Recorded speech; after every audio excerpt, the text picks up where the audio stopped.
හරි ළමයි මේ ඊළඟට අපි බලමු ගණ්ඩ 10 වෙනි ප්‍රශ්නේ. හරි 10 වෙනි ගණ්ඩ 10 වෙනි එකේ ඒ කොටස මුලින්ම අපි බලමු. තාපේ ප්‍රශ්නේ. හරි 10 වෙනි එකේ ඒ කොටස තියෙන්නේ මේ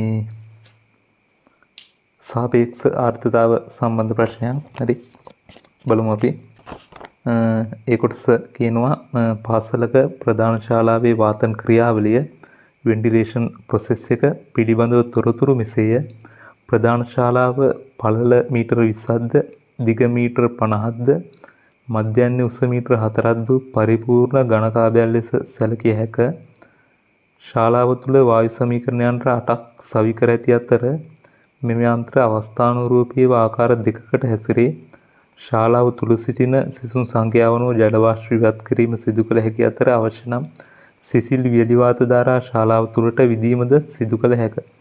ශාලාවට ඇතුළු වන දොරටු විවෘත අවස්ථාවේදී වායු සමීකරණ ක්‍රියාවලියට බාධා ඇති නොවීම පිණිස එම දොරටුවලට ඉහළින් විද්‍යුත් වාත රෙදි වත් තිර රෙදි 6ක් යොදාගෙන ඇත. සියලුම වායු සමීකරණ සමාන ශීඝ්‍රතාවයෙන් ජල වාෂ්ප ඉවත් කරයි. ගණනය කිරීම සඳහා අවශ්‍ය දත්ත පහත ලබා දී ඇත. රසදියෙහි ඝනත්වය 13600 කියලා දීලා තියෙනවා. සර්වත්‍ර වායු නීති 8.3යි කියලා දීලා තියෙනවා ජූල් මවුලයට කෙල්විනයට කියලා. රයිට්. එතකොට මේකෙදි දීලා තියෙන්නේ මේ ප්‍රධාන ශාලාව සම්බන්ධ සිද්ධියක්. හරි. එතකොට ඒකෙදි මේ ප්‍රධාන ශාලාවේ දිග දීලා තියෙනවා. ඒ වගේම පළල දීලා තියෙනවා. උස දීලා තියෙනවා. මෙන්න මේ විදිහට පරිපූර්ණ ඝනකාභයක් වගේ කියලා තමයි සලකන්න කියලා තියෙන්නේ. දිග දීලා තියෙන්නේ මීටර් 50යි කියලා. පළල දීලා තියෙන්නේ මීටර් 20යි නේද? 20යි. හරි. පළල 20යි සහ උස මීටර් 4යි කියලා ඔන්න ඔය විදිහට තමයි දීලා තියෙන්නේ. රයිට්. අපි බලමු මොන වගේ ප්‍රශ්නද අහලා තියෙන්නේ කියලා. A B C D E සහ F කියලා ප්‍රශ්න කිහිපයක් අහලා තියෙනවා. බලමු පළවෙනි එක අහනවා වායු සමීකරණ ක්‍රියාත්මක කර නොමැති විටදී ශාලාවේ උෂ්ණත්වය සෙල්සියස් අංශක 26ක් වන අතර ශාලාවේ තුෂාරාංකය සෙල්සියස් අංශක 16 බව සොයා ගන්නා ලදී. ශාලාවේ සාපේක්ෂ ආර්ද්‍රතාවය ගණනය කරන්න. රයිට්. කාමර උෂ්ණත්වයේදී ශාලාවේ ඇති ජල වාෂ්ප ඝනත්වය තුෂාරාංකයේදී සන්තුලිත වාෂ්ප ඝනත්වයට සමාන බව සැලකනවා. ඒක අපිට කියන්න දෙයක්වත් නැහැ. හරි අපි දන්නවා කෙලින්ම මෙතන සමීකරණ ආදේශ ක්‍රියාවක් තියෙන්නේ. ඒ කොටසට සාපේක්ෂ ආර්ද්‍රතාවය අහන්නේ. සාපේක්ෂ ආර්ද්‍රතාවය සමානයි. අපි දන්නවා තුෂාරාංකයේදී සන්තුලිත වාෂ්ප පීඩනය පිදීම තුෂාරාංකයේදී සන්තුලිත වාෂ්ප ඝනත්වය පිදීම අදාළ උෂ්ණත්වයේදී පරිසරයේ උෂ්ණත්වයේදී සම්ප්‍රයුක්ත වාෂ්ප ඝනත්වය. හරි. ඒක තමයි අදාළ සමීකරණය ඉන්නේ. يعني තුෂාරාංකයේදී සංතෘප්ත වාෂ්ප ඝනත්වය බෙදනවා අපි අදාළ උෂ්ණත්වයේදී සංතෘප්ත වාෂ්ප ඝනත්වය. රයිට්. ඔන්න ඉතින් ඒතකොට තුෂාරාංකය මේක දීලා තියෙන්නේ සෙල්සියස් අංශක 16යි කියලා. ඒතකොට 16ට අදාළ සංතෘප්ත වාෂ්ප ඝනත්වය අපිට ගන්න පුළුවන් මේ වගුව භාවිතා කර 13.8ට වැඩි කිරීම 10.3යි කියලා. හරි. 13.8ට වැඩි කිරීම 10.3. මේක 100න් 100 වැඩි කරන්න ඕනේ. හරි. 100ට 100 වැඩි කරන්න ඕනේ.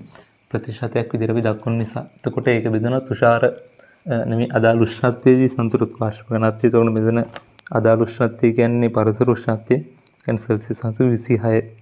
26දී වගුවට අනුව සංතෘප්ත වාෂ්ප ඝනත්වය වෙන්නේ 24.76.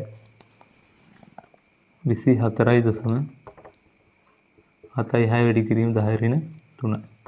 මේක වැඩි කරනවා 100ට 100. හරි. එතකොට ඔක සුළු කරන්න. එතකොට ලැබෙනවා සාපේක්ෂ ආර්ද්‍රතාවය විදිහට 56.05යි කියලා. 56.05යි කියලා ලැබෙන 100. ඔක තමයි පළවෙනි එකට ලැබෙන්නේ. රයිට්. අපි ඊළඟට බලමු B කොටස. B කොටස කියන්නේ සිසුන් ඇතුල් වීමට පෙර ඉදිරි වායු සමීකරණයන්ට 4 පමණක් ක්‍රියාත්මක කිරීම මගින් එතකොට මුළු වායු සමීකරණයන්ට 8ක් තියෙනවා. හැබැයි මෙතනදී වායු සමීකරණයන්ට 4ක් පමණක් ක්‍රියා කිරීම මගින් ජල වාෂ්ප ඉවත් කිරීම සිදු කරයි. වායු සමීකරණයකින් තප්පරයට ග්‍රෑම් 8ක ශීඝ්‍රතාවයකින් මිනිත්තු 10ක කාලයක් ජල වාෂ්ප ඉවත් කිරීම සිදු වේ නම් කාල පරාසය තුළ සාපේක්ෂ ආර්ද්‍රතාවය වෙනස් වීමේ මධ්‍යස්ථ ශීඝ්‍රතාවය ගණනය කරන්න. මෙහිදී ශාලාව තුළ වාතයේ උෂ්ණත්වය නියතව පවතී කියලා උපකල්පනයක් කරන්න කියලා තමයි කියන්නේ. හරිද? එතකොට මේකෙදිත් අපිට කියන්නේ මේ මිනිත්තු 10ක් වායු සමීකරණ වලින් ජල වාෂ්ප ඉවත් කරාට පස්සේ ජල වාෂ්ප ඝනත්වය අපි හොයාගන්න ඕනේ. හරිද? එතකොට මේක යහන්නේ සාපේක්ෂ ආර්ද්‍රතාවය වෙනස් වීමේ ශීඝ්‍රතාවය.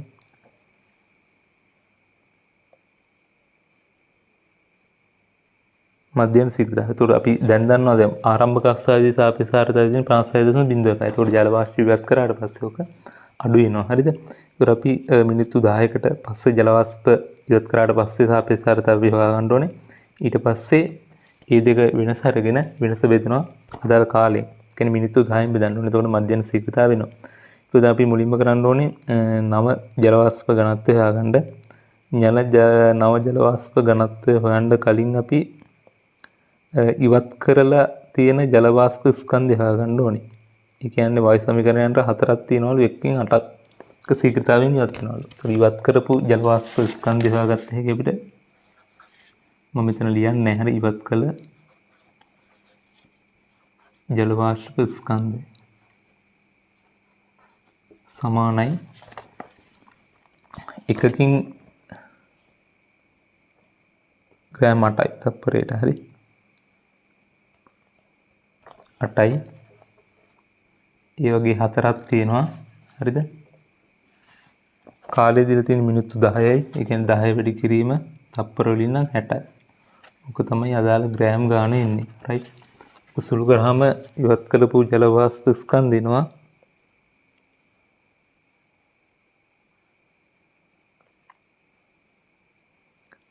19.2 කිලෝග්‍රෑම් කියලා. හරි 19.2 කිලෝග්‍රෑම් කියලා එනවා. එහෙම නැත්නම්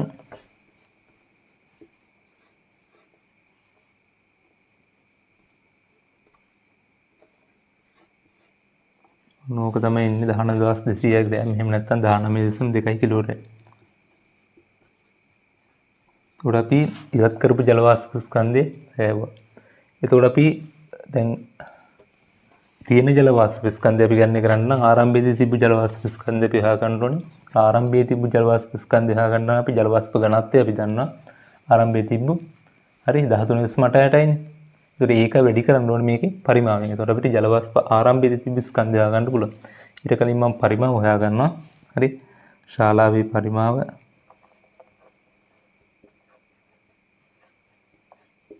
සමානයි 50 වැඩි කිරීම 20 වැඩි කිරීම 4 ඝන මීටර. රයිට් 50ම 4ක් 200යි. 200 20ක් කියලා කියන්නේ 4000යි. 4000 ඝන මීටර කියලා එනවා. එතකොට ආරම්භක ජල වාෂ්ප ස්කන්ධය අපිට හොයාගන්න පුළුවන්. ජල වාෂ්ප ස්කන්ධය මේ පරිමාව වැඩි කරන්න ඕනේ ආරම්භක ජල වාෂ්ප ඝනත්වයෙන්. හරි ආරම්භක ජල වාෂ්ප ඝනත්වය කියන්නේ 13.8ට වැඩි කිරීම 10/3යි. මේකනේ 13.8ට වැඩි කිරීම 10/3 කිලෝග්‍රෑම් කියලා එනවා. එතකොට ඔක සුළු කරන්න.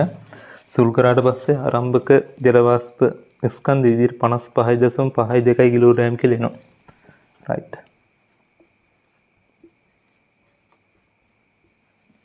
ඔන්න විදිහට එන්නතොල අපි ආරම්භක ජල වාෂ්ප ස්කන්ධය හොයාගත්තා. දැන් තියෙන නව ජල වාෂ්ප ස්කන්ධය තමයි අපි හොයාගන්න ඕනේ. ඒකට අපි මේ ආරම්භක ජල වාෂ්ප ස්කන්ධයෙන් මෙන්න මේ ඉවත් කළ ජල වාෂ්ප ස්කන්ධය අඩු කරන්න ඕනේ. හරි මම මේ පළවෙනි ටික මගනවා. හරිද? ලියාගත්තු නැති අය ලියාගන්න මේ වීඩියෝ එක නතර කරලා. හරි එතකොට නව ජල වාෂ්ප ස්කන්ධය අපිට ගණනය කරන්න පුළුවන්. වල ලියාගද්දි මතකතුව මම ලියන පිළිවෙලට ලියාගන්න. නව ජල වාෂ්ප ස්කන්ධය සමානයි. මෙන්න මේ 55.52කින් අඩු කරන්න ඕනේ. කිලෝග්‍රෑම් වලින් අඩු කරනවා. ඉවත් කරපු ජල වාෂ්ප ස්කන්ධය 19.2 කිලෝග්‍රෑම්. right. ඕක සුළු කරාට පස්සේ ඔබට ලැබෙනවා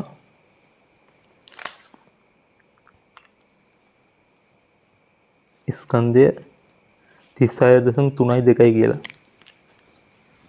36.32 කිලෝග්‍රෑම්. ඊට පස්සේ නව ජල වාෂ්ප ඝනත්වය අපිට ගණනය කරන්න පුළුවන්. නව ජල වාෂ්ප ඝනත්වය සමානයි මේක බෙදනවා අදාළ පරිමාවය. 36.32 කිලෝග්‍රෑම් බෙදනවා පරිමාව කියලා කියන්නේ 4000ම තමයි. 4000 සමානයි යෝක සුළු කරාම එනවා 9.08 වැඩි කිරීම 10^3 කියලා. 9.08 වැඩි කිරීම 10^3. දැන් අපිට ගණනය කරන්න පුළුවන් නව සාපේක්ෂාර්ථතාවය ගණනය කරන්න පුළුවන්. හරි. නව සාපේක්ෂාර්ථතාවය ගණනය කරන්න පුළුවන්. හරි. එතකොට අපි දැන් නව සාපේක්ෂාර්ථතාවය ගණනය කරලා ඊට පස්සේ ආරම්භයේදී තිබු සාපේක්ෂාර්ථතාවයෙන් නව සාපේක්ෂාර්ථතාවය අඩු කරාට පස්සේ අපිට සාපේක්ෂාර්ථතාව විචලන එහෙම නැත්නම් වෙනස් වීම වෙනවා. ඒක වෙනස් වීමේ ශීඝ්‍රතාවය අපිට හොයන්න පුළුවන්. ඒ වෙනස අදාළ කාලයෙන් බෙදලා. හරි. ඒකට මිනිත්තු 10ට පස්සේ නව ජල වාෂ්ප ඝනත්වය අපි ගණනය කරා. ඊට පස්සේ RH හොයනවා අපි. නව RH සමානයි මෙන්න මේ ජල වාෂ්ප ඝනත්වය 9.08 වැඩි කිරීම 10^3 බෙදනවා. හරිද? මේකෙදී සෙල්සියස් අංශක 26 තියෙන්නේ 24.76 වැඩි කිරීම 10^3 වැඩි කරනවා 10 දෙවෙනි බලයෙන් එහෙම නැත්නම් 100. ඒකට ඕකට එනවා නව ජල වාෂ්ප නෙමෙයි සාපේක්ෂාර්ථතාවය සුළු කරාට පස්සේ 136.67. right. 136.67. right. ඔන්න අපිට හොයාගන්න අවශ්‍ය එක අපි හොයාගත්තා නව සාපේක්ෂාර්ථතාවය. right. එතකොට අපි දැන් ආරම්භක සාපේක්ෂාර්ථතාවය දන්නවා කලින් එකේ දෙවුවා. දැන් නව සාපේක්ෂාර්ථතාවය අපි හොයාගත්තා මේ විදිහට. right. ඊට පස්සේ තව අපිට පියවර කිහිපයක් තියෙනවා. ඒකත් අනිවාර්යයෙන්ම හදා ගන්න ඕන. මම මෙන්න මේ ටික මකනවා. හරිද?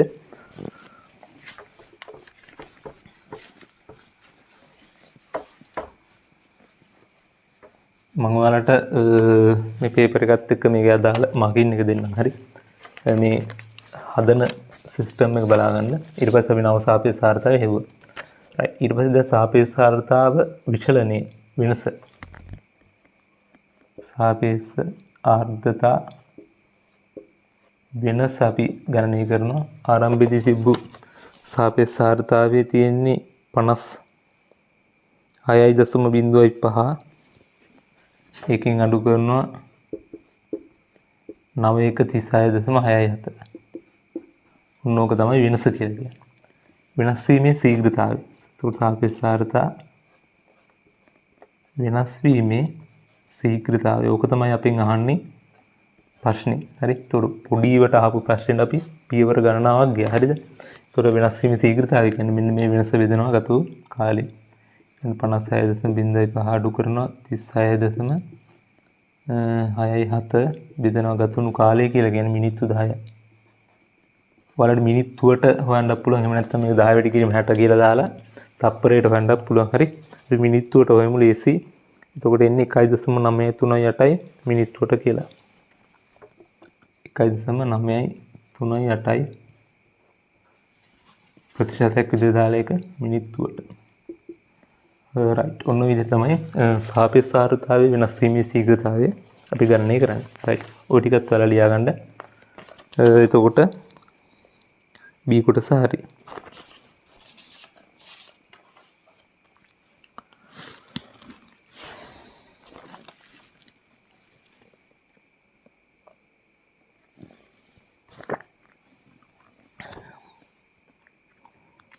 right. ඊට පස්සේ අපි යමු C කොටසට.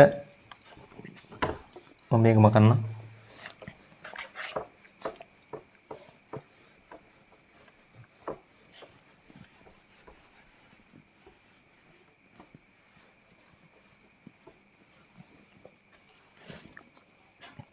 C කොටස බලමු ළමයි. C කොටස කියනවා ශිෂ්‍යයන් 1000ක් ඇතුළු කිරීමෙන් පසු තවත් වායු සමීකරණයන්ට දෙකක් ක්‍රියාත්මක කරනු ලදී. ඒතකොට කලින් 8යි කලින් 4යි දැන් 2යි කියන්නේ 6යි.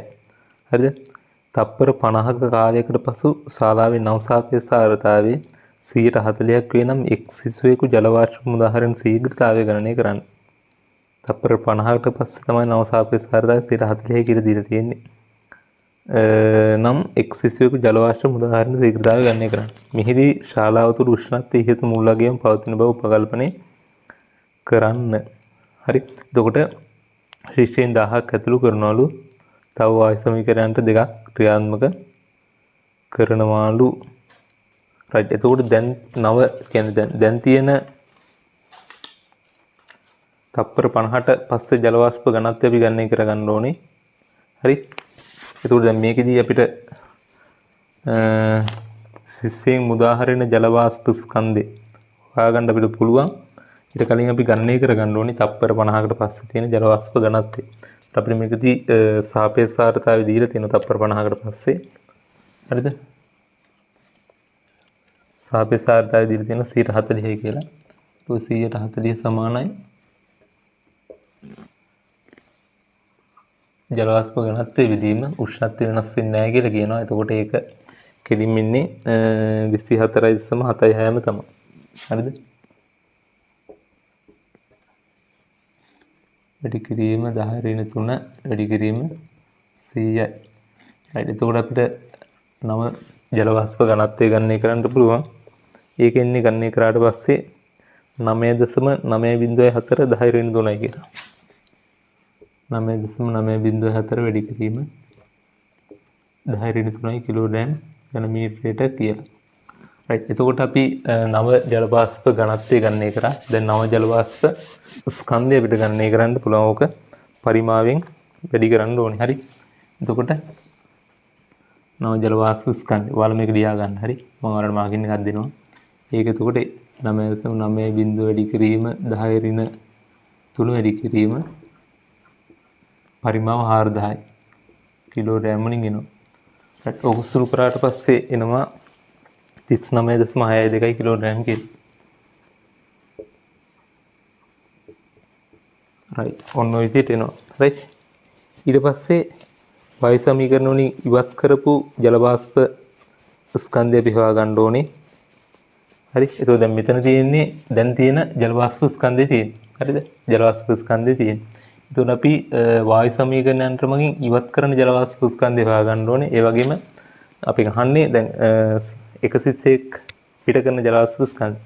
එතකොට බලාගන්න දැන් කලින් අවස්ථාවේදී ජල වාෂ්ප ස්කන්ධය තිබ්බනේ. ඒතර අපි කලින් අවස්ථාවේදී කියන්නේ දැන් මෙන්න මේ අවස්ථාවට කියන්නේ සිසුන් ඇතුළු කරන්න කලින් යම්කිසි ජල වාෂ්ප ස්කන්ධයක් තිබ්බා. ඒතකොට ඒක අපි කලින් ගණනය කරේ 36.32 කියලානේ. අපිට 36.32 කිලෝග්‍රෑම් කියලා තමයි ආවේ අර අපි B කොටසේ ගණනය කරපු ස්කන්ධ. එතකොට ওই 36.32 කියන කිලෝග්‍රෑම් ගානට අර තව එකතු කරනවා සිසුන් ඉවත් කරපු ජල වාෂ්ප. ඒ කියන්නේ සිසුන් පිට කරපු ජල වාෂ්ප ස්කන්ධය එකතු වෙනවා. හරිද? ඒ වගේම අඩු වෙනවා අර මේ වායු සමීකරණයන්ට මම ඉවත් කරපු ජල වාෂ්ප ස්කන්ධය. එතකොට ඔන්න ඔය කියන දේවල් සිද්ධ වුණාට පස්සේ අවසානයේදී එන ජල වාෂ්ප ස්කන්ධය තමයි මෙන්න මෙයාගේ. පැහැදිලිද? හරිද? එතකොට ඒකට අපිට සමාන කරන්න පුළුවන්. එතකොට අපි ඒකට හොයාගන්න ඕනේ වායු සමීකරණයන්ට මම ඉවත් කරන ජල වාෂ්ප ස්කන්ධය. වායු සමීකරණ යන්ත්‍ර මගින් ඉවත් කරන ජල වාෂ්ප ස්කන්ධය අපිට හිතෙ හැකි. මෙතන කලින් 4යි දැන් ජල වායු සමීකරණයට 2යි ඔක්කොම 6යි. හරි. එතකොට 6 වැඩි කිරීම එකකින් ග්‍රෑම් 8යිනේ. 8 වැඩි කිරීම එතකොට තප්පර 50ක් කියලා කියනවා. තප්පර 50යි. හරි. එතකොට ඕක තමයි අදාළ ග්‍රෑම් සංඛ්‍යාව. කිලෝග්‍රෑම් කරන්න 10 වැඩි කරනවා. right. එතකොට එනවා ඉවත් කරපු ජල වාෂ්ප ස්කන්ධය 2.4 කිලෝග්‍රෑම් කියලා. ඔන්න ඉවත් කරපු ජල වාෂ්ප ස්කන්ධය. දැන් තමයි අදාළ සිද්ධිය තියෙන්නේ. ආරම්භයේදී කියන්නේ දැන් අර සිසුන් ඇතුළු කරන්න කලින් තිබ්බ ජල වාෂ්ප ස්කන්ධය තමයි 36.32යි. 36.32 කිලෝග්‍රෑම්. ඒකට එකතු කරන්න ඕනේ අර සිසුන් 1000ම විසින් ඉවත් කරපු ජල වාෂ්ප ස්කන්ධය මම ගන්නවා කැපිටල් M කියලා. එකතු කරන්න ඕනේ. එයාලා පිට කරපු ජල වාෂ්ප ස්කන්ධය. හරි ඊට පස්සේ ඒකෙන් අපි අඩු කරන්න ඕනේ වායු සමීකරණයට පයින් ඉවත් කරපු ජල වාෂ්ප ස්කන්ධය කියන්නේ 2.4 කියන එක. ඔන්නෝක සිද්ධ කරාට පස්සේ අපිට අවසාන සම්ප්‍රයුක්ත ජල වාෂ්ප ස්කන්ධය විදිහට ලැබෙනවා 39.62. කියන්නේ දැන් තියෙන ජල වාෂ්ප ස්කන්ධය 39.62. රයිට්. එතකොට අපිට ගණනය කරන්න පුළුවන් සිසුන් සියලු දෙනාම විසින් ඒ කියන්නේ 1000ම මගින් ඉවත් කරපු ජල වාෂ්ප ස්කන්ධය කැපිටල් M ගණනය කරන්න පුළුවන්. ඒක ගණනය කරාට පස්සේ එන්නේ 5.7 කිලෝග්‍රෑම් කියලා. හැබැයි මෙතන 5.7 කිලෝග්‍රෑම් ඉවත් කරන්න එක සිස්සෙක් නෙවෙයි සිසුන් 1000ම විසින්. හැබැයි අපි අහන්නේ එක සිස්සෙක් කොපමණ ජල වාෂ්ප ස්කන්ධය ඉවත් කරාද කියලා. එතකොට එක් ශිෂ්‍යයෙකු විසින් ඉවත් කළ ජල වාෂ්ප ස්කන්ධය සමානයි මේක 1000න් බෙදන්න ඕනේ. ඒ කියන්නේ 5.7 ග්‍රෑම්. හරි. 5.7 ග්‍රෑම් තමයි එක්කෙනෙක් පිට කරන ජල වාෂ්ප ස්කන්ධය. හැබැයි අපෙන් අහන්නේ ඒක නෙමෙයි.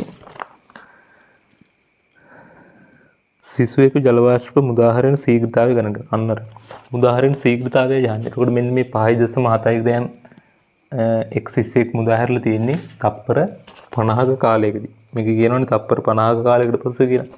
එතකොට එක් සිස්සෙක් මුදාහරින ජල වාෂ්ප ස්කන්ධේ මුදාහරින ශීඝ්‍රතාවය මම m නෝට් කියලා ගත්තොත් එහෙම ඔක සමාන වෙනවා මේ 5.7 කියන එක බෙදන්න ඕන අපි 50යි. හරි. 5.7 ග්‍රෑම් බෙදීම 50යි තප්පර. හරි. එතකොට අදාළ ශීඝ්‍රතාවය වෙනවා m නෝට් කියලා ගත්තොත් m නෝට් සමානයි 0.114 ග්‍රෑම් තප්පරයට කියලා. 0.114 ග්‍රෑම් තප්පරයට කියලා. ඕක තමයි ශිෂ්‍යයෙක් ජල වාෂ්ප ඉවත් කරන ශීඝ්‍රතාවය වෙන්නේ. හරිද? ශීඝ්‍රතාවය හොයන්න අපි හැම වෙලාවෙම කාලෙන් බෙදන්න ඕනේ. රයිට්. ඕකත් ලියාගන්න.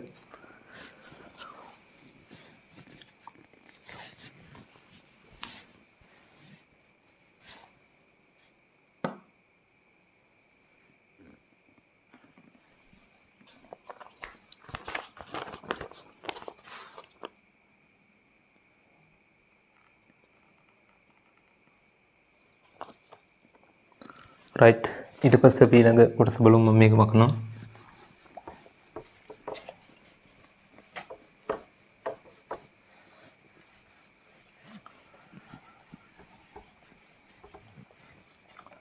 ඊ කොටස බලා ගන්න.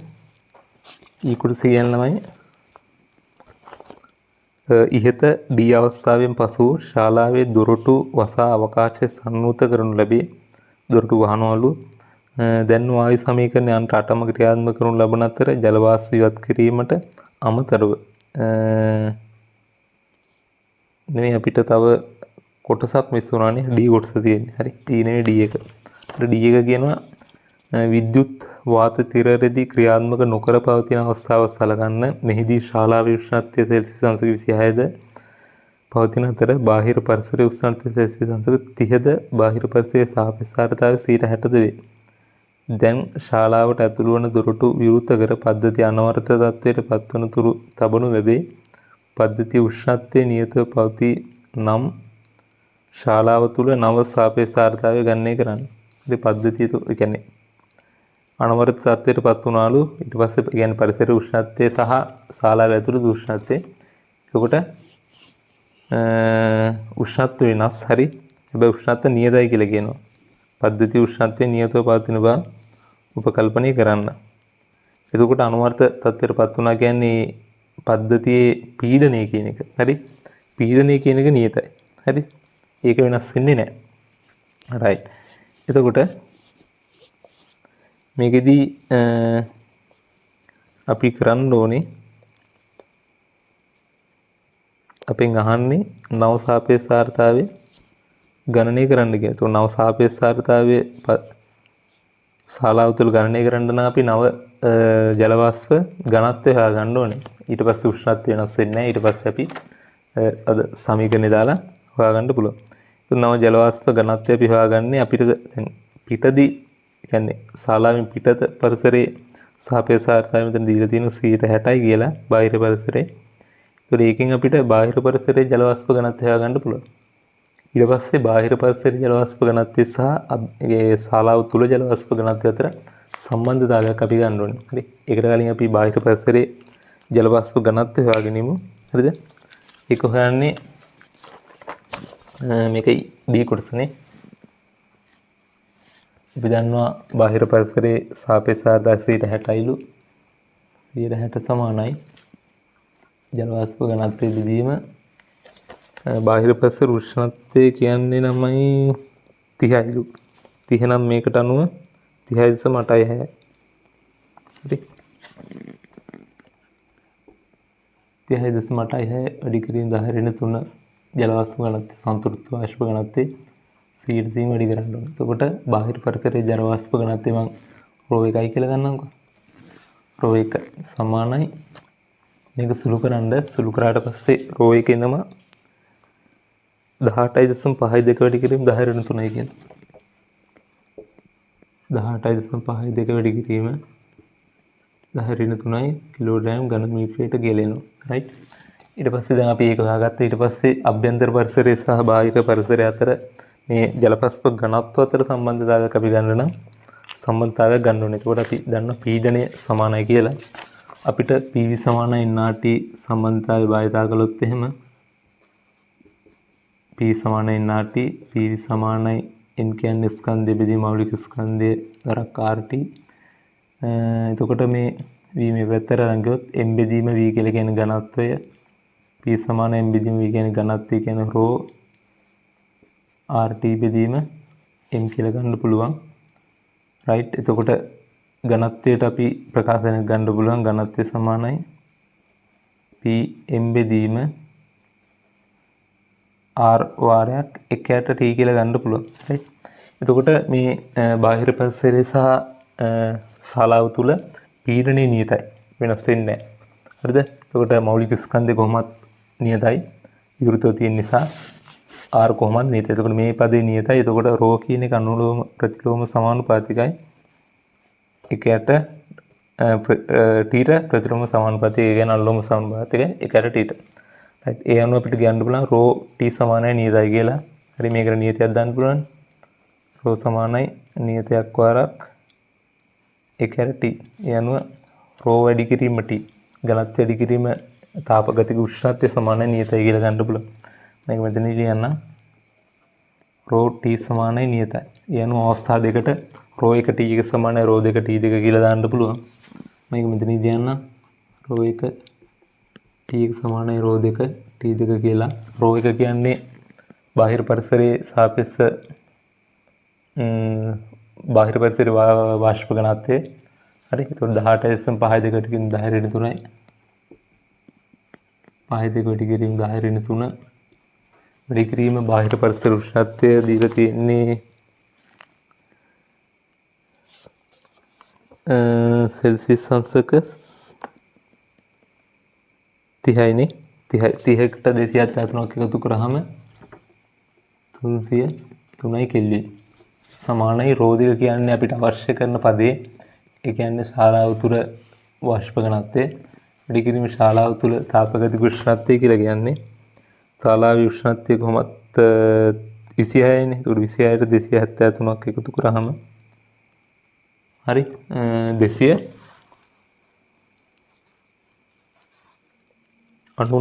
රයිට් 299 ඔන්න එතකොට අපිට ρ 2 ගණනය කරන්න පුළුවන්. ρ 2 ගණනය කළාට පස්සේ ලැබෙන්නේ 18.77 වැඩි කිරීම 10 ඍණ 3යි කියන්නේ. 18.77 වැඩි කිරීම 10 ඍණ 3යි කිලෝග්‍රෑම් ඝන මීටරයට කෙලෙනවා. ඊට පස්සේ දැන් අපිට කෙලින්ම සාපේක්ෂ ආර්ද්‍රතාවය ගණනය කරන්න පුළුවන්. හරිද? මේක බෙදෙනවා 18.77 වැඩි කිරීම 10 ඍණ 3 බෙදෙනවා සෙල්සියස් අංශක 26 දී සන්තුලිත වාෂ්ප ඝනත්වයෙන් කලින් වගේමයි 24.76 වැඩි කිරීම 10 24.76 වැඩි කිරීම 10 වැඩි කරනවා 100%. ඒතකොට අදාළ පිළිතුරු විදිහට ලැබෙනවා 75.8යි කියලා. හරිද? 75.8යි කියලා ලැබෙනවා නව සාපේක්ෂාර්ථතාවය. ඒට ඔන්න විදිහට තමයි ඒ කොටස ගණනය කරන්නේ. හරිද? ඔක ඔයාලා මේක ලියා ගන්න බෑ. ඔඩි ලියා ගන්න. ඊළඟට අපි ඊළඟ කොටසට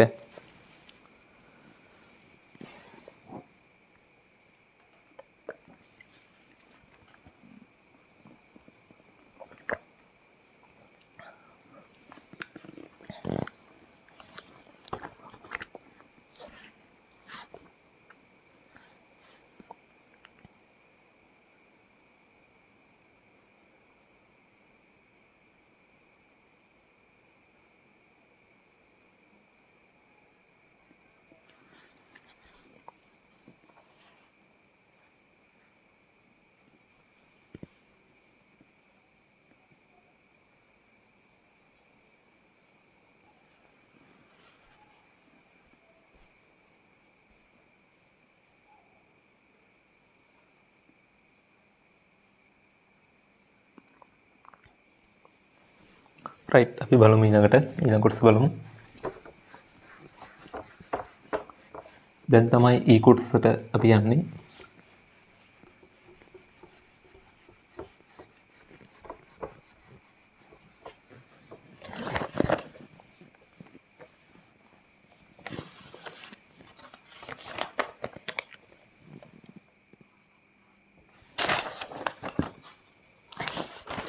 ඊ කොටස බලාගන්න. ඊ කොටස කියනවා ඉහත ඩී අවස්ථාවෙන් පසු කියන අපි දැන් ගන්න කිලප අවස්ථාවෙන් පසු ශාලාවේ දුරට වසා අවකාශයේ සම්නූත කරනු ලැබේ. දැන් වායු සමීකරණයන්ට 8ම ක්‍රියාත්මක කරනු ලබන අතර ජල වාෂ්ප ඉවත් කිරීමට අමතරව වියලි සිසිල් වාත ධාරා ඇතුළු කිරීමෙන් උෂ්ණත්වය 18 දක්වා අඩු කරනු ලැබේ. විනාඩි 5කට පසු ශාලාවේ නව සාපේක්ෂතාවය ගණනය කරන්න. හරි. දැන් අපි කියන්නේ මේ ඩී අවස්ථාවේදී තිබු ජල වාෂ්ප ඝනත්වය ගණනය කරා. හරි. ඒකෙන් අපිට ජල වාෂ්ප ස්කන්ධය ගණනය කරා අපි. ඊට පස්සේ ඒකෙන් අඩු කරන්න ඕනේ දැන් මිනිත්තු 5කට පස්සේ ජල වාෂ්ප ඉවත් කරපු ස්කන්ධය අඩු කරන්න ඕනේ මෙන්න මේ යන්ත්‍ර 8 මගින්. එතකොට අපිට ලැබෙනවා 9 ජල වාෂ්ප ස්කන්ධය. ඒකෙන් ජල වාෂ්ප ඝනත්වය හොයාගෙන සාමාන්‍ය විදිහට ගණනය කරන්න පුළුවන් සාපේක්ෂ ආර්තාවය. හරිද? එතකොට යන්ත්‍ර 8 මගින් ඉවත් කරපු ජල වාෂ්ප ස්කන්ධය මම ගන්නම්කෝ කෙලින්ම m කියලා. හරිද? එහෙම නැත්නම් මම ලියන්නම් මෙහෙම. යන්ත්‍ර 8 මගින් ඉවත් කළ ජල වාෂ්ප ස්කන්ධය සමානයි 8 වැඩි කිරීම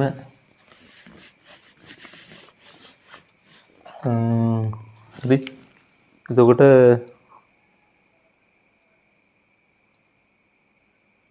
එකකින් දීලා තියෙන්නේ ඔව් හරිද?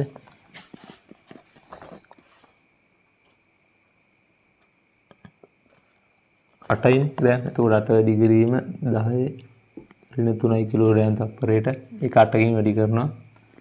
හරිද? එතකොට ඔය තමයි කිලෝග්‍රෑම් ගාණ ඉන්නේ. ඊට පස්සේ ඒක වැඩි කරන්න ඕනේ අදාළ කාලේ අපිට දීලා තියෙන්නේ මිනිත්තු 5යි කියලානේ. එතකොට මිනිත්තු 5 වැඩි කිරීම තප්පර නිසා 60න් වැඩි කරන්න ඕනේ. මෙතන අපිට එනවා අදාළ ඉවත් කරපු ජල වාෂ්ප ස්කන්ධය මේ ගණනය කරාට පස්සේ එනවා ළමයි මිනිත්තු 5කට පස්සෙ ඉවත් වෙලා තියෙන ජල වාෂ්ප ස්කන්ධය එනවා 19.2 කිලෝග්‍රෑම් කියලා. හරිද? මොන විදිහට? එතකොට කලින් ආරම්භයේදී තිබු ජල වාෂ්ප ස්කන්ධය අපි දන්නවා අපි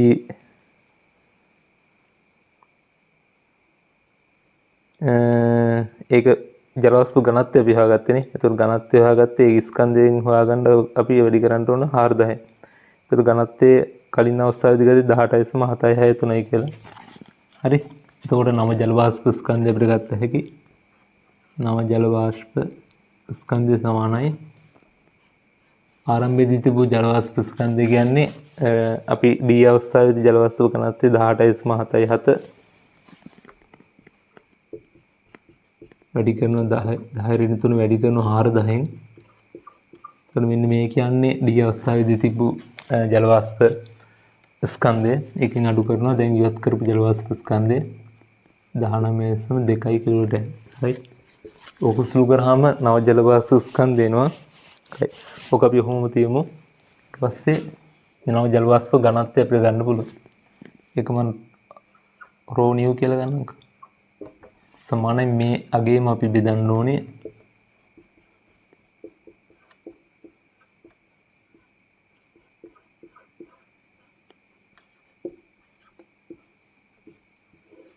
පරිමාව වෙනස් වෙන්නේ 4000ම තමයි. ඔක සුළු කරාට පස්සේ නව ජල වාෂ්ප ඝනත්වය වෙනවා. ඒක නෝ 13.76 කියලා. 13.76. වැඩි කිරීම 10 ඍණ 3යි කිලෝඩෑම් ඝන මීටරයට කියලා එනවා. right. අපෙන් අහන්නේ නව සාපේක්ෂ ආර්ද්‍රතාවය RH සමානයි මේක බෙදනවා අපි 13.76 වැඩි කිරීම 10 ඍණ 3 බෙදනවා. නව උෂ්ණත්වයේ දීලා තියෙන්නේ 18 දක්වා අඩු කරාලු. 18 දී සන්තුලිත වාෂ්පීනය කියන්නේ 15.71යි.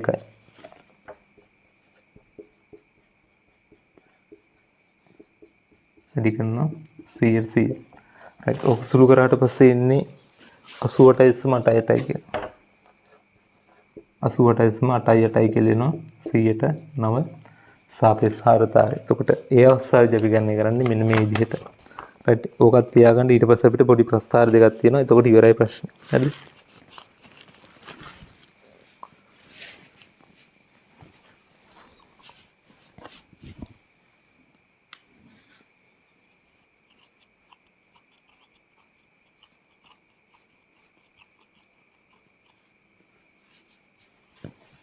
right. අපි බලමු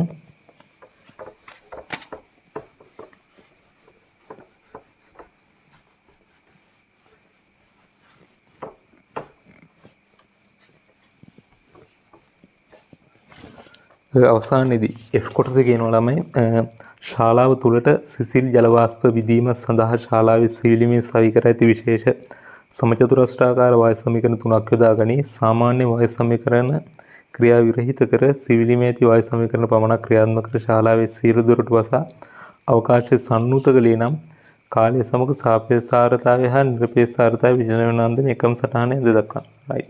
එතකොට දැන් අනිකුත් වායු සමීකරණයට ක්‍රියා විරහිත කරනවා කියලා කියන්නේ ශාලාවෙන් ජල වාෂ්ප ඉවත් කිරීමක් සිද්ධ වෙන්නේ නැහැ. මොකද ශාලාව සම්නුත කරලා තමයි තියෙන්නේ. ඒ වගේම අනිකුත් වායු සමීකරණයට අටම ක්‍රියා විරහිත කරලා තියෙන්නේ සිවිලිමේ තියෙන අර ජල වාෂ්ප මුදා හරින වායු සමීකරණයට විතරයි ක්‍රියාත්මක කරලා තියෙන්නේ. ඒතකොට ඒකෙදි ජල වාෂ්ප සමචතුරස්‍රාකාර ජල වාෂ්ප වායු සමීකරණයට මගින් ජල වාෂ්ප මුදා හරිනවලු. එතකොට සාපේක්ෂ ආර්ද්‍රතාවය සහ නිරපේක්ෂ ආර්ද්‍රතාවය විචලනය වෙන්නේ කොහොමද කියලා යහන්න.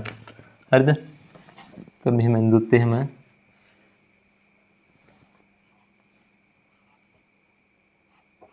මේ නිරපේක්ෂ ආර්ද්‍රතාවය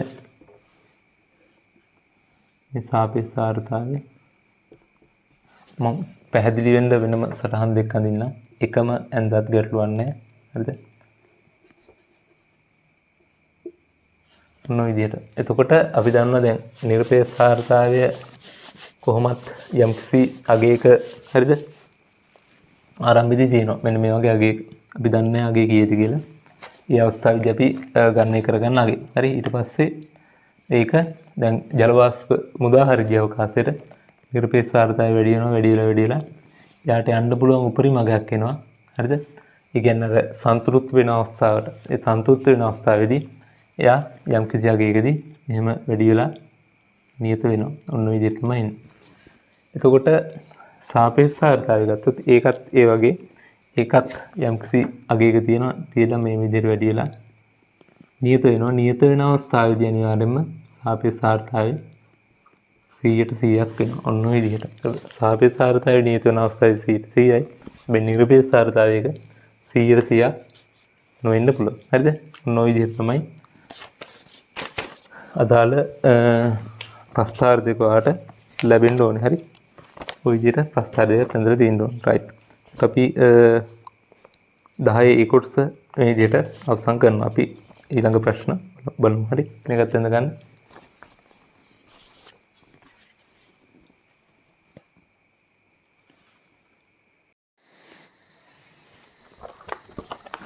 හරි ළමයි අපි ඊළඟට බලමු 10 වෙනි ප්‍රශ්නේ VB කොටස. හරි 10 වෙනි එකේ B කොටස බලමු. පදාර්ථයේ හා විකිරණ ප්‍රශ්නය. හරි ඒක බලන්න. ඒකේ කියනවා ස්වයන් දීප්ත බගෝල වස්තු තාරකා ලෙස හඳුන්වනු ලැබේ. මෙම තාරකාවල නිරන්තරයෙන් න්‍යෂ්ටික විලයන ප්‍රතික්‍රියා සිදුවේ. එමගින් එම තාරකාවල න්‍යෂ්ටික ශක්තිය තාපය හා ආලෝකය බවට පරිවර්තනය කරයි. පෘථිවියට වඩාත්ම ආසන්නම තාරකාව සූර්යයා වන අතර විශ්වයේ සෑදී ඇත්තේ සූර්යයා වැනි තාරකා මිලියන සංඛ්‍යාවක් එක්ව තැනී ඇති මන්දාකිනි විශාල සංඛ්‍යාවකිනි. තාරකාවන්ට අදාළ ගණනය කිරීමවලදී ආලෝක වර්ෂය හා සූර්ය ස්කන්ධය දීලා තියෙනවා M නෝට් කියලා එක අගේ දීලා තියෙනවා. හරිද? යන රාශීන් භාවිතා කරේ. සූර්යයා මගින් සියලු දිශාවන්ට ත්‍රිමාණව විකිරණ මුදාහරින අතර එමගින් තප්පරයක කාලයකදී මුදාහරින ශක්ති ප්‍රමාණය සූර්ය දීප්තතාවය ලෙස හැඳින්වෙනවා. ඒ කියන්නේ තප්පරයකදී මුදාහරින ශක්ති ප්‍රමාණය. ඒ කියන්නේ තීව්‍රතාවය නෙමෙයි. හරි. ක්ෂමතාවය වගේ. හරි. තප්පරයකදී මුදාහරින ශක්ති ප්‍රමාණය. සූර්ය දීප්තතාව කියලා කියනවලු. ඒ වගේම පෘථිවි පෘෂ්ඨයේ ඒකක වර්ගඵලයක් මත ඒකක ශක්ති ප්‍රමාණය ඒකක වර්ගඵලයක් මත ඒකක කාලයකදී පතන වෙන සූර්ය ශක්තිය සූර්ය නියතය නම් වේ. හරි. ඒතකොට මේ වෙනස ඔයාලා අඳුන ගන්න ඕනේ. ඒකක කාලයකදී මුදාහරින ශක්ති ප්‍රමාණය කියනවා සූර්ය දීප්තතාව කියලා.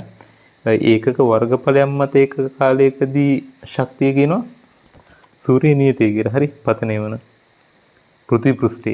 හරිද? පෘථිවි පෘෂ්ඨය. සූර්ය නියතේ නම් වේ. සමකාසන්නයේදී සූර්ය නියතේ සාමාන්‍යයෙන් දීලා තියෙනවා 1400 රයිට්. සූර්යාගේ අභ්‍යන්තර ස්වභාවය හැදෑරීම සඳහා විවිධ ක්‍රම භාවිතා කර ආකෘති ගණනාවක් සාදා ඇත. ඒවා යොදා ගනිමින් සූර්යාගේ අභ්‍යන්තර ස්වභාවය සම්බන්ධ පහත නිගමන වලට එළඹී ඇත. එක කියනවා සූර්යාගේ අභ්‍යන්තරය ගමන් කිරීමේදී ගැඹුර සමග උෂ්ණත්වය ඉහළ යන අතර සූර්ය කේන්ද්‍රීය උෂ්ණත්වය දීලා තියෙනවා වගේක්. 1.5 ඩිග්‍රී 10 කෙල්වින් කියලා. දෙවැනි එක කියනවා සූර්යාගේ අභ්‍යන්තරයට ගමන් කිරීමේදී ගැඹුර සමග පීඩනය වැඩි වෙන අතර සූර්ය කේන්ද්‍රයේ පීඩනය 1 ඩිග්‍රී 6යි පැස්කල් කියලා දීලා දෙනවා. තුන්වෙනි කියනවා සූර්යා තුල පවතින වායු වලින් 70%ක් හයිඩ්‍රජන්ද 28%ක් හීලියම්ද ඉතිරිය බැර මූලද්‍රව්‍ය දෙනවලු.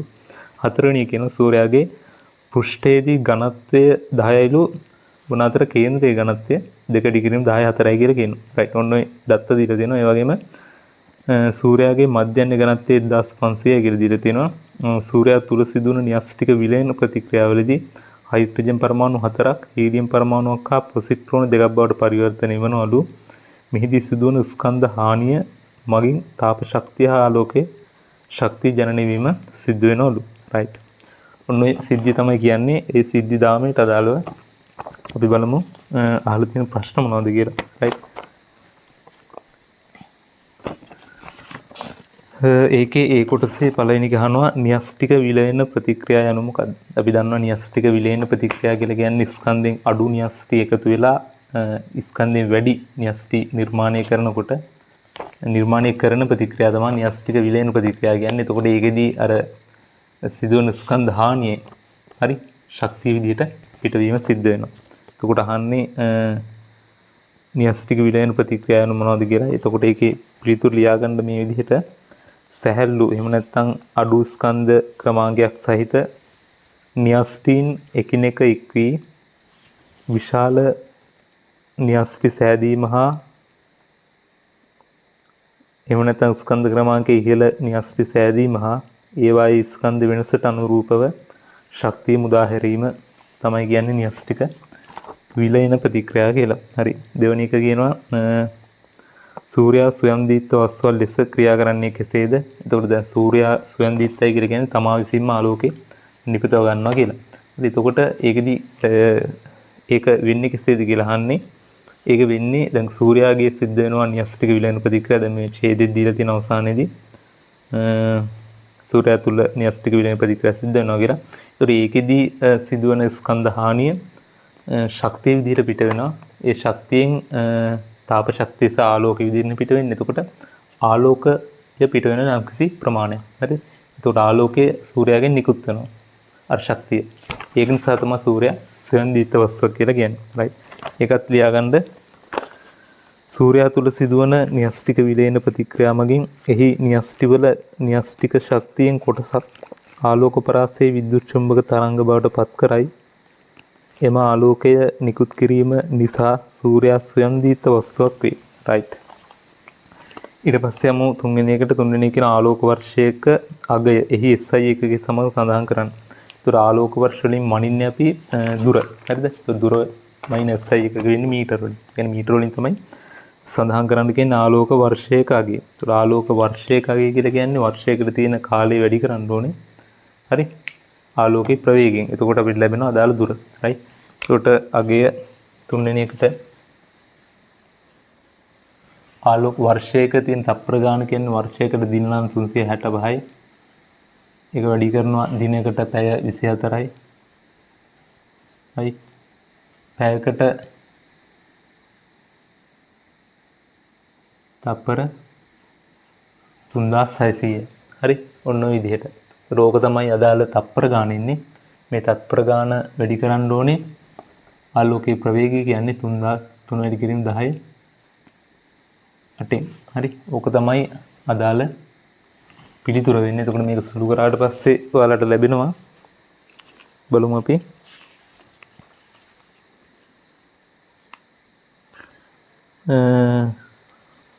9.46 වැඩි කිරීම 10-15 මීටර කියලා.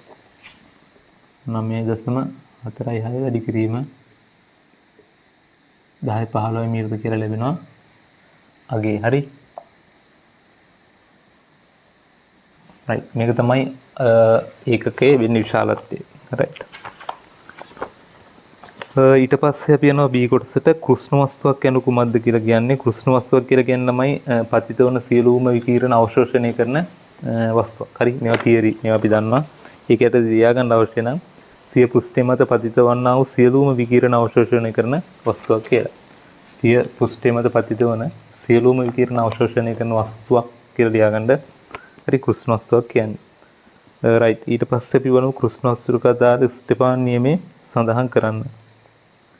ඒක ඔයාලා දන්නවා ස්ටෙපාන් නියමය කියලා කියන්නේ දැන් කෘෂ්ණ වස්තුවකින් පිට කරන විකිරණ වල තීව්‍රතාවය. අනුලෝම සමානුපාතිකයි එහි තාපගති උෂ්ණත්වය 4 වෙනි බලයට. ඕකනේ කියන්නේ. හරි. එතකොට ඒකත් ලියා ගන්න ඕන නම් දිනලා දුෂ්ණත්වයකදී කෘෂ්ණ වස්තුවකින් ඒකක වර්ග බලයකින් ඒකක කාලයකදී නිකුත් කරන ශක්තිය ප්‍රමාණය එහෙම නැත්නම් තීව්‍රතාවය එහි නිරපේක්ෂ උෂ්ණත්වය 4 වෙනි බලයට අනුලෝම සමානුපාතික වේ. හරි. ඕක තමයි කෘෂ්ණ වස්තුවට අදාළ ස්ටෙපාන් නියමය වෙන්නේ. ඊට පස්සේ තුන්වෙනි එක යනවා සූර්යයා හා පෘථිවිය අතර මධ්‍යන්නේ දුර දීලා දෙන 1.5 වැඩි කිරීම 10-11 නම් සූර්ය දීප්තතාවය ගණනය කරන්න. right. සූර්ය දීප්තතාවය ගණනය කරන්න. එතකොට මොකද්ද සූර්ය දීප්තතාවය කියලා කිව්වේ? තප්පරයකදී මුලා හරින ශක්ති ප්‍රමාණය තමයි සූර්ය දීප්තතාවය කියලා කිව්වේ. හරි. සූර්යයා තප්පරයකදී උදාහරණ ශක්ති ප්‍රමාණය. ඊට පස්සේ දැන් දීලා තියෙනවා මේ සූර්ය නියතය යගේ දීලා තියෙනවා 1400යි කියලා. හරිද? සූර්ය නියතය යගේ. ඒ කියන්නේ දැන් සූර්ය නියතය කියලා කියන්නේ ඒකක වර්ගඵලයකට ඒකක කාලයකදී උදාහරණ ශක්ති ප්‍රමාණය. මේ සූර්ය නියතය කියලා කියන්නේ පෘථිවි පෘෂ්ඨය මතනේ. පෘථිවි පෘෂ්ඨය මත ඒකක වර්ගඵලයන් මත ඒකක කාලයකදී පතන වෙන ශක්ති ප්‍රමාණය. right. එතකොට දැන් මෙහෙම ඒක භාවිතා කරලා අපිට ගණනය කරන්න පුළුවන් සූර්ය දීප්තතාවය ගණනය කරන්න පුළුවන්. සූර්ය දීප්තතාවය කියලා කියන්නේ තුන්වෙනි එකනේ. 3.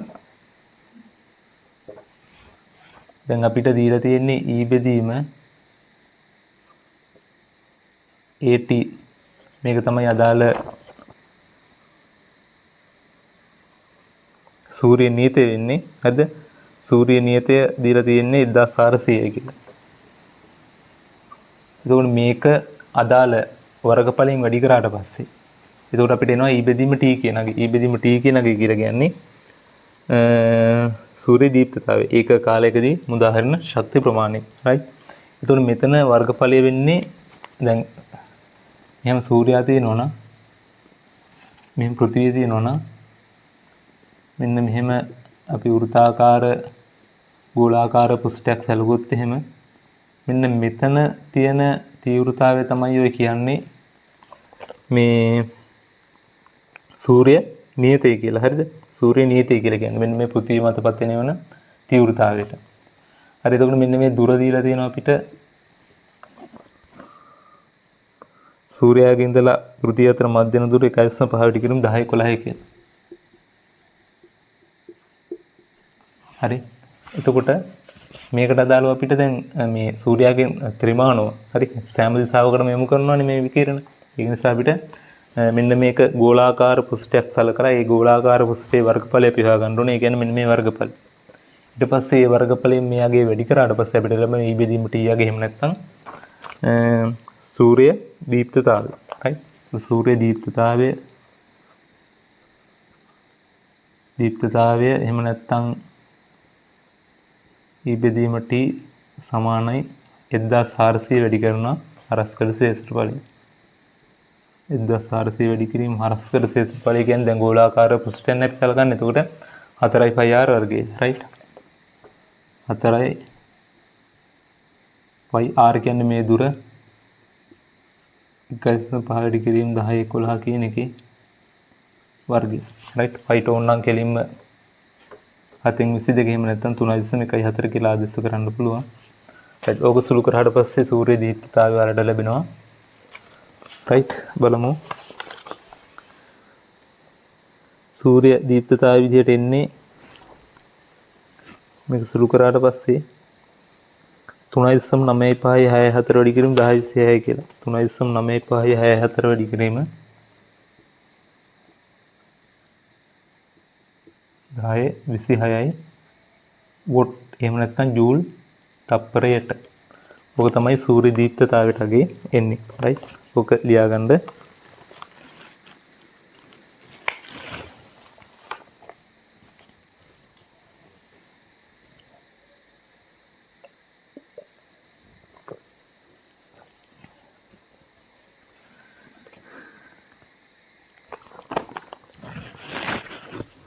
හරි අපි ඊළඟට බලමු හතරවෙනි ප්‍රශ්නය. සූර්යාගේ මධ්‍යයන් ඇරේ දීලා තියෙනවා නම් සූර්යාගේ පෘෂ්ඨික උෂ්ණත්වය ගණනය කරන්න ස්ටෙෆාන් නියතයක් දීලා තියෙනවා. right? ඒක ලේසි අපිට ගණනය කරන්න. මොකද අපි සූර්යාගේ තීව්‍රතාවය දීලා තියෙනවානේ.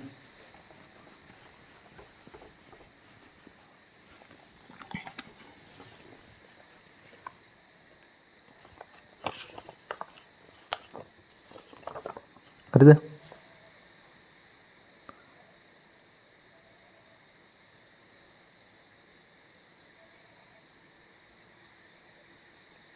එතකොට අපි දැන් ගණනය කරපු අගය වෙන්නේ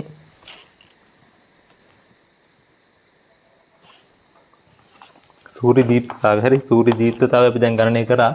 දැන් අපිට දීලා තියෙනවා සූර්යාගේ මධ්‍යයන් ඇරේ දීලා තියෙනවා. පෘෂ්ඨික උෂ්ණත්වය ගණනය කරන්න තියෙනවා. අපි සූර්ය දීප්තතාවය ගණනය කරා. එහෙම නැත්නම් ඒක සූර්යාගේ තීව්‍රතාවය. හරිද? සූර්ය දීප්තතාවය. එතකොට අපි දන්නවා සූර්ය දීප්තතාවය එහෙම නැත්නම් විකිරණ පිට කරන තීව්‍රතාවය. මේකෙදී දැන් ස්ටෙෆාන් නියමය අපි භාවිතා කරන්න පුළුවන් හතරවෙනි එකට. අපි දන්නවා E බෙදීම AT සමානයි සිග්මා T වල හතරවෙනි බලය. හරිද? එතකොට E බෙදීම T අගය අපිට දීලා තියෙන්නේ ශ්‍රමතාවය සමානයි සිග්මා AT වල හතරවෙනි බලය. හරි? ශ්‍රමතාවය තමයි අපි කලින් ගන්න කරේ සූර්ය දීප්තතාවය විදිහට. ඒතර ඕක තමයි අපිට කලින් ගන්න කරාට පස්සේ ආවේ 3.9564 වැඩි කිරීම 10/25 කියලා. 3.9564 වැඩි කිරීම 10/26 කියලා. මේක සමානයි ස්ටෙෆාන් නියතයේ දීලා තියෙනවා 5.7 වැඩි කිරීම 10/8යි කියලා.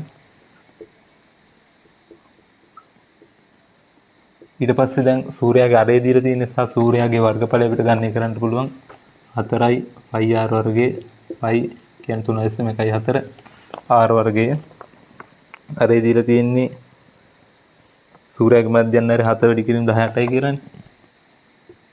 7 වැඩි කිරීම 18 කියන එකේ වර්ගය. ඊට පස්සේ උෂ්ණත්වය කියන එකේ හතරවෙනි බලය. හරි.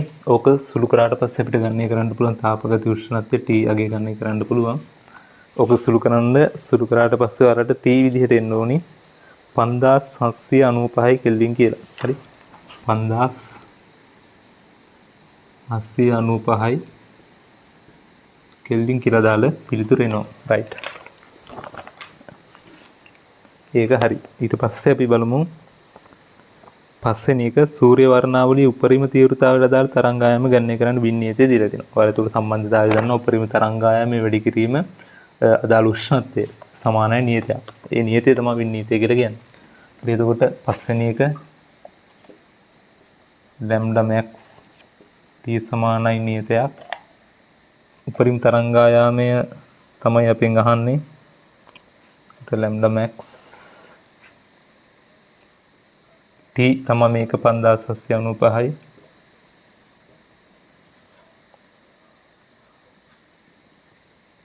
සමානයි වින්නියතේ දීලා තියෙන්නේ 3 වැඩි කිරීම 10^3යි කියලා. ඕක සුළු කරාට පස්සේ lambda max ලබා ගැනීමේ හැකියාවක් තියෙනවා. හරි. lambda max එනවා 517.69 වැඩි කිරීම 10^9 කියලා. 517.69 වැඩි කිරීම 10^9 මීටර් කියලා එනවා. හරි. එතකොට 10^9 වුණා නැනෝමීටර කියලා ගන්න පුළුවන්. එහෙම නැත්නම් මෙහෙම කියන්න පුළුවන්. 517.69යි නැනෝමීටර ප්‍රමාණය තමයි තරංගායමේ උපරිම අගය වෙන්නේ. රයිට්. ඒකත් හරි. ඊට පස්සේ අපි යනවා C කොටසට, කියන අවසාන කොටසට. හරි. ඔයාලට මේක ලියා ගන්න.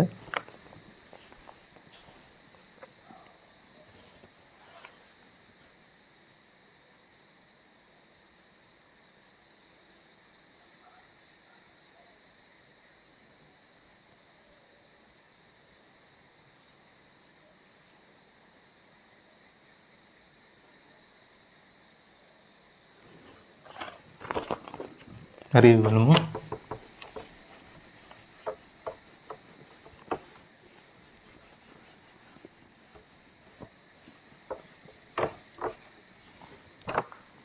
ළමයි බලාගන්න.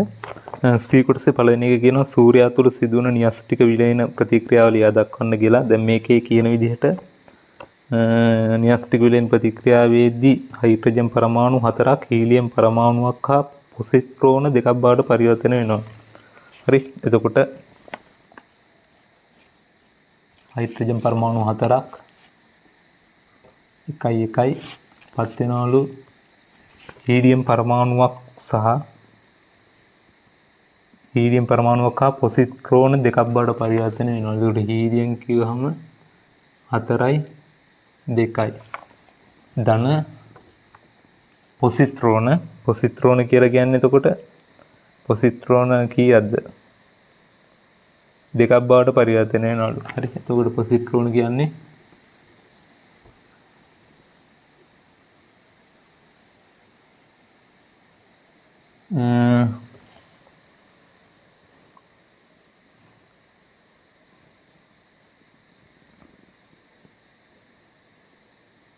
right. එතකොට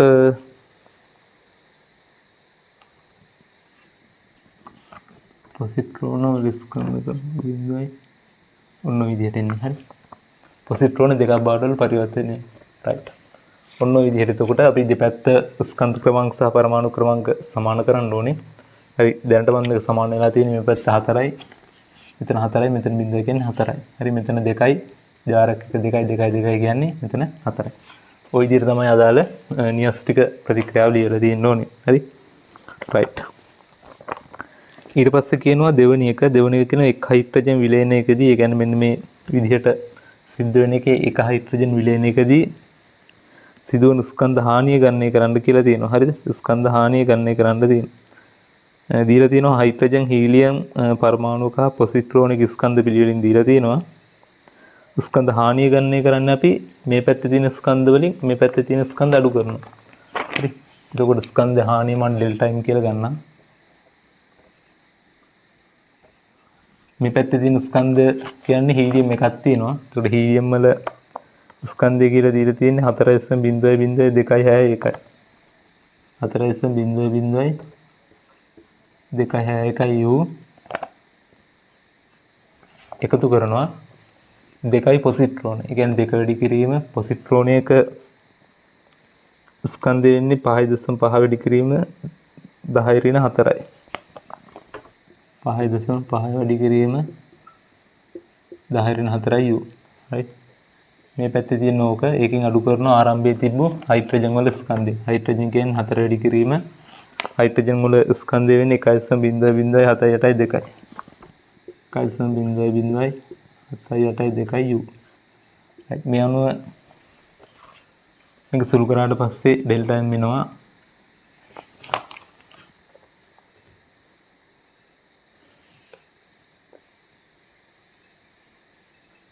මේකේ ඍණාගයක් එන්නේ ඍණාගයක් කියලා කියන්නේ මෙතන ස්කන්ධ හානි වෙනවා කියලා. හරිද?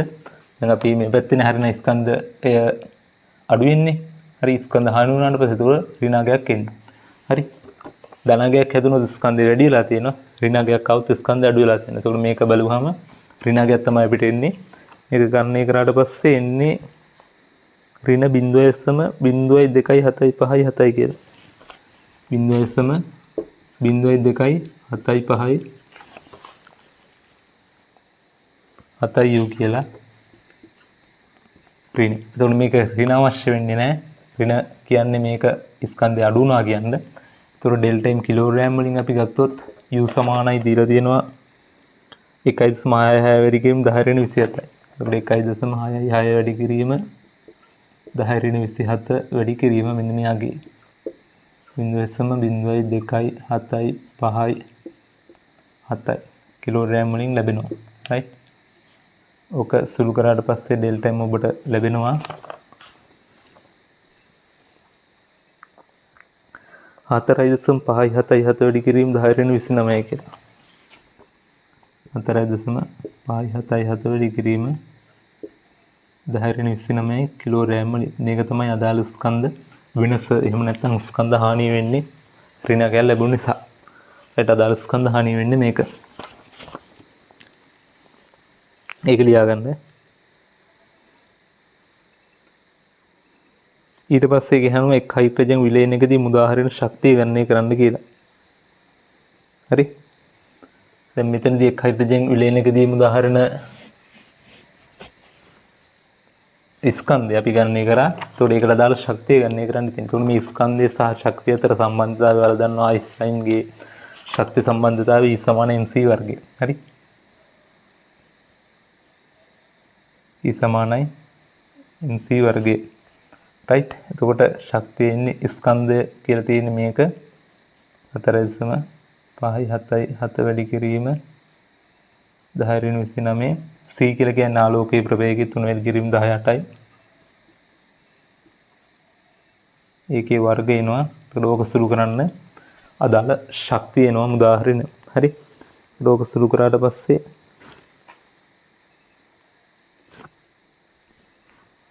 4.1193 4.1193 වැඩි කිරීම 10^12යි ජූල් කියලා ලැබෙනවා අදාළ මුදාහරින ශක්තිය. right. ඔක ලියා ගන්න තව පිට එක පොඩි ප්‍රශ්නයක් තියෙනවා එතන. හරි. චූටි කොටසක් තියෙනවා 4 වෙනි එක. මේ ටික මුලින්ම ලියා ගන්න.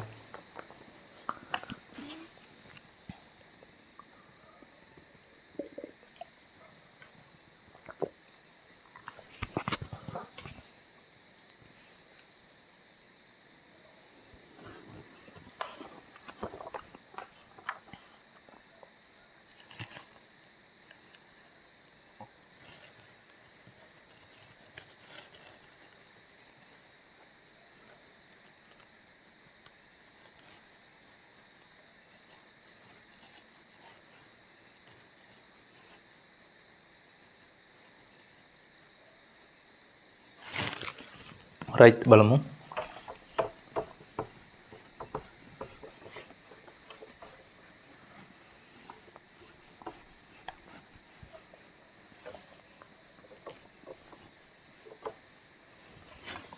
රයිට් අවසානයේ කියනවා 1 කිලෝවොට් ශ්‍රමදායකින් ශක්තිය ජනනය වන විට කුමන ශීඝ්‍රතාවයකින් හයිඩ්‍රජන් පරිභෝජනය වීම සිදු වේද? රයිට්. හයිඩ්‍රජන් පරිභෝජනය වෙන ශීඝ්‍රතාවය අහන්නේ කිලෝවොට් එක ශ්‍රමතාවකින් සක්‍රිය ජනනය වෙනවා. එතකොට අපි මුලින්ම හොයාගන්න කිලෝවොට් එකයි කියන්නේ 1000 වොට් වලින්. ඒ කියන්නේ තප්පරයට ජූල් 1000ක ශක්ති ප්‍රමාණයක් මුදාහරිනවා නම් තප්පරයකට ප්‍රතික්‍රියා කීයක් සිද්ධ වෙනවද කියලා අපිට ගණනය කරන්න පුළුවන්. හරි දැන් එක ප්‍රතික්‍රියාවකදී මුදාහරන ශක්තිය අපි ගණනය කරානේ ඩෙල්ටා E. හරි එතකොට අපිට අගයක් ආවා. එතකොට අපිට තප්පරයකදී සිදුවන ප්‍රතික්‍රියා ගණනය කරන්න පුළුවන්. දැන් මෙතන තප්පරයකදී මුදාහරන ශක්තිය බෙදන්න ඕනේ එක ප්‍රතික්‍රියාවකදී මුදාහරන ශක්තියෙන්. හරි. එතකොට තත්පර එකකදී සිදුවන ප්‍රතික්‍රියා වාර ගණන සමානයි තප්පරයකදී මුදාහරන ශක්තිය වෙන්නේ 1000යි බෙදනවා එක ප්‍රතික්‍රියාවකදී මුදාහරන ශක්තිය වෙන්නේ 4.119 වැඩි කිරීම 10^12. 4.119 වැඩි කිරීම 10^12. එතකොට මේක තමයි අදාළ ප්‍රතික්‍රියා ගණන. කියන්නේ ප්‍රතික්‍රියා ගණන. එතකොට අපිට හයිඩ්‍රජන් පරමාණු ගන්න. හයිඩ්‍රජන් ගන්න හොයාගන්න පුළුවන් තප්පරයකදී මුදාහරන. තප්පරයකදී මුදාහරන හයිඩ්‍රජන් ගණන. ඒක ප්‍රතික්‍රියාවකද හයිඩ්‍රජන් 4ක් තියෙනවනේ. හරි 4න්නේ. ඔව් හයිඩ්‍රජන් 4ක් තියෙන නිසා අපි පැයු හයිඩ්‍රජන් පරමාණු ගණන එහෙම නැත්නම් උදාහරණ හයිඩ්‍රජන් පරමාණු ගණන හොයන්න මේක 4ෙන් වැඩි කරන්න ඕනේ. 10 බෙදීම 4.119 වැඩි කිරීම 10^12 වැඩි කිරීම 4. ඔක තමයි හයිඩ්‍රජන් පරමාණු ගණන. දැන් හයිඩ්‍රජන් ස්කන්ධය තප්පරයකදී උදාහරණ. තප්පරයකදී උදාහරණ හයිඩ්‍රජන් ස්කන්ධය අපිට ගණනය කරන්න පුළුවන්. මේ හයිඩ්‍රජන් පරමාණු ගණන වැඩි කරනවා. ඒක හයිඩ්‍රජන් එකක ස්කන්ධය 4.119 වැඩි කිරීම 10^12 වැඩි කිරීම 4 වැඩි කිරීම ස්කන්ධය වෙන්නේ 1.66 වැඩි කිරීම 10^27යි. හරි 1.66 වැඩි කිරීම 10^27යි අදාළ ස්කන්ධය වෙන්නේ.